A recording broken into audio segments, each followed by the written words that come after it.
তা আজকে চলে এসেছি বাপের বাড়িতে। তো আজকে এখানে কিন্তু মানে অনেক কুটুমজন এসছে, আমার মামা বাড়ি থেকে এসছে, মাসির বাড়ি থেকে এসছে।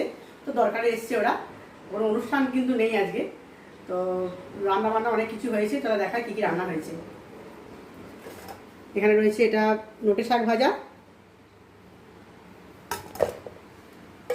এখানে রয়েছে ফুলকপি আলুর তরকারি, এখানে রয়েছে টকের ডাল, এটা আমার হচ্ছে আমড়া দিয়ে টকের ডাল। এইখানে রয়েছে ঝিঙে আলু পোস্ত, পোস্তটা তো আমি করেছি, একদম ভালো হয়নি আজকে, দেখেই হয়ে যাচ্ছে ভালো হয়নি আজকে।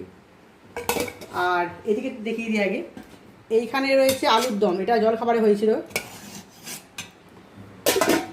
এইখানে রয়েছে মামিটা মিষ্টি, তো শশাটা কোথায় গেল, শশাটা বার করতে ভুলে গেছি, ফ্রিজে আছে। আর এখানে দই আছে, দই কিন্তু আরও আছে, ফ্রিজে আছে, আমি একটা হাঁড়ি বার করেছি দই। আর এখানে রয়েছে আম, আর এরপর চলো ওইদিকে আছে, এইখানে রয়েছে চিংড়ি মাছের মালাইকারি। আর প্রচুর গরম, এই দেখো এখানে রয়েছে চিকেন কারি। তো এই চিকেন কারিটা আর পোস্তটা করেছি আমি, আর বাদ বাকি রান্না সবই করেছে বৌদি। তো দুজনে মিলে করলাম। প্রথমত তো গরম বুঝতে পারছো। তো চলো আজকে খুব মজা হবে সবাই মিলে। চলো ঠিক আছে, টাটা।